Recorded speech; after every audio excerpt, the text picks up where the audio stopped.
आप सभी को जय मसीह की।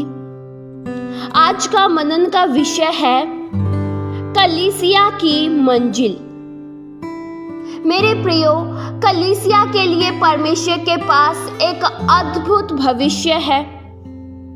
प्रियो, कलीसिया प्रभु यीशु मसीह पर विश्वास करने वाले लोगों को कहा जाता है।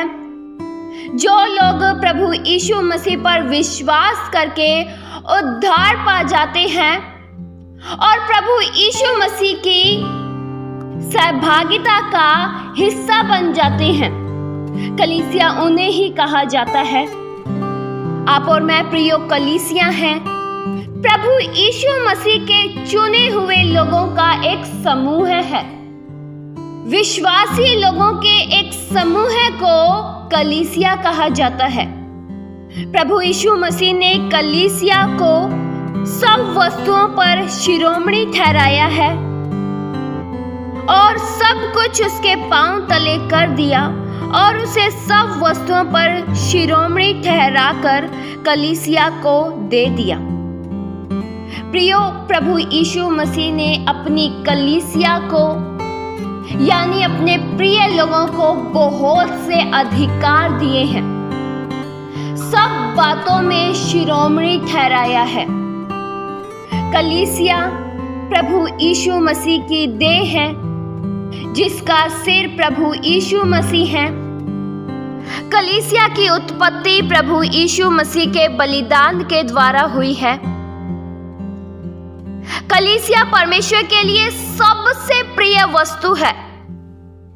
जब आप प्रभु यीशु मसीह के बलिदान पर विश्वास करके बचाए गए, तब आप प्रभु यीशु मसीह के साथ सहभागी हो गए। अन्य जाति लोग जो प्रभु यीशु मसीह पर विश्वास नहीं करते हैं, जिन्होंने उद्धार नहीं पाया है, वे इस कलीसिया का हिस्सा नहीं कहला सकते हैं। वे ही लोग कलीसिया कहलाते हैं जो प्रभु यीशु मसीह पर विश्वास करते हैं। कलीसिया बनने के द्वारा आप परमेश्वर के घराने में शामिल हो चुके हैं। अब आप परमेश्वर के परिवार में शामिल हो चुके हैं। आपका संबंध अब परमेश्वर के साथ स्थापित हो गया है। वचन में लिखा है इफिसियों 2 के उसके 19 वचन में, इसलिए तुम अब विदेशी और मुसाफिर नहीं रहे, परंतु पवित्र लोगों के संगी, स्वदेशी और परमेश्वर के घराने हो गए। प्रियो, अब हमारा संबंध परमेश्वर के घराने के साथ हो गया है। हम इस संसार में मुसाफिर हैं और हमें अपने घर लौटना है। प्रियो, हम सब यहाँ पर मुसाफिर हैं। हमें एक दिन अपने स्वर्गीय घर लौटना है, अपने स्वर्गीय पिता के पास जाना है, जो हमारा वास्तव का घर है। दुनिया पर का तो प्रियो सब कुछ समाप्त हो जाएगा, लेकिन जो हमारा स्वर्गीय घर है, अनंत जीवन है, वह कभी समाप्त नहीं होगा। कलीसिया की एक मंजिल है। हम इस संसार में जी रहे हैं। सब भौतिक वस्तु की हमें जरूरत भी पड़ती है, लेकिन हमारी नागरिकता यहाँ की नहीं है। हमारी नागरिकता स्वर्गीय नागरिकता है। प्रियो, इस संसार में रहते दौरान हम एक दौड़ दौड़ रहे हैं, वह है आत्मिक दौड़। हम अपनी मंजिल पाने के लिए हम आगे बढ़ते जाते हैं ताकि जीते और इनाम पाएं। वचन में प्रियो लिखा है पहला कुरिन्थियों 9 के उसके 24 वचन में, क्या तुम नहीं जानते कि दौड़ में तो दौड़ते सब ही हैं, परंतु इनाम एक ही ले जाता है। तुम वैसे ही दौड़ो कि जीतो। प्रियो, दौड़ में तो बहुत लोग दौड़ते हैं, बहुत लोगों का समूह दौड़ता है, लेकिन हर कोई जीतता नहीं है।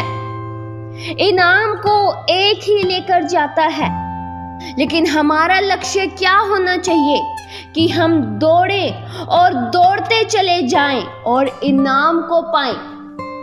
प्रियो, हमें इस तरह से दौड़ना है कि हम जीतें। हमें प्रियो मंजिल को पाना है। जब तक हम इस शरीर में जिंदा हैं, हमें मसीही जीवन में दौड़ते चले जाना है। शैतान हमारी गति को रोकना चाहेगा ताकि हम अपने मंजिल से पीछे रह जाए, ताकि हम अनंत जीवन को ना पा सके। लेकिन फिर भी हमें अपने ध्यान को केवल आगे की ओर लगाना है। केवल हमें अपने ध्यान को प्रभु यीशु मसीह की ओर लगाना है और किसी की नहीं सुननी है। शैतान कोशिश करता है कि वह हमारे ध्यान को भटका दे, हमें पीछे कर दे। लेकिन प्रियो, अगर मंजिल पानी है, अगर स्वर्ग पाना है, तो हमें दौड़ते चले जाना है। जिसने इस संसार पर जीत हासिल की है, जो दुनिया के बुरे पाप उलझाने वाली वस्तुओं से आजाद हो गया और आगे दौड़ता चला गया, वही इनाम को पाएगा। वचन में प्रियो लिखा है इब्रानियों 12 के उसके 1 वचन में, हर एक रोकने वाली वस्तु और उलझाने वाले पाप को दूर करके वह दौड़ जिसमें हमें दौड़ना है, धीरज से दौड़े। प्रियो, हर एक वो पाप जो आपको उलझाते हैं, जो आपकी गति को रोकते हैं, जो आपको पीछे कर देते हैं, उन सब से दूर होकर मसीही दौड़ को दौड़िए, तभी आप जीतेंगे। प्रियो, आप जरूर जीतेंगे, क्योंकि प्रभु यीशु मसीह ने आपको जीतने के लिए चुना है। प्रभु यीशु मसीह सदैव आपको जय के उत्सव में लिए चलते हैं।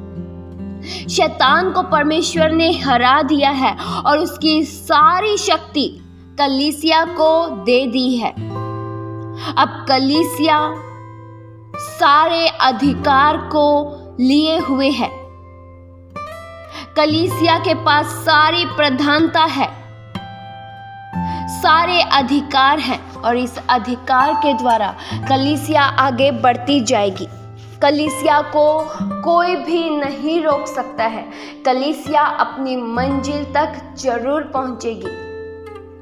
इस वचन के द्वारा परमेश्वर आप सभी को बहुत सी आशीष दे। आइए हम प्रार्थना करें। हालेलुया। स्वर्गीय आसमानी पिता परमेश्वर, हम आपका धन्यवाद करते हैं। आपके अनुग्रह के द्वारा ही प्रभु हम बचाए गए हैं। हम प्रभु आपका धन्यवाद करते हैं कि आपने हमें चुन लिया। आपके असीम प्रेम के लिए हम एक बार फिर से आपका शुक्रिया करते हैं। हम मसीह दौड़ में दौड़ते चले जाएं।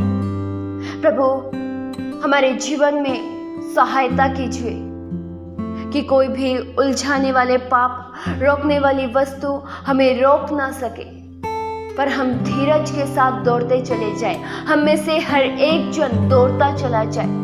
कोई भी किसी बात में कमजोर ना हो, कोई भी किसी बात में हिम्मत ना हारे। हम धीरज के साथ आगे दौड़ते चले जाएं और इस तरह से मसीही दौड़ को दौड़े कि हम जीते। हमारी मंजिल प्रभु यीशु मसीह आप हो। आपकी सामर्थ पाकर आगे बढ़ते चले जाएं। प्रभु, हमारा सब कुछ प्रभु आप हो। आज के वचनों से प्रभु हर एक जन को प्रकाश कीजिए। हर एक जन अपनी दौड़ को दौड़ सके। हर एक जन इस वचन को सुनकर जान सके कि मुझे मसीही दौड़ में किस तरह से दौड़ना है। ऐसी दया सहायता कीजिए प्रभु। ये प्रार्थना प्रभु यीशु मसीह के जीवित पवित्र नाम से मांगते हैं। सुनो और कबूल करो पिता। आमीन।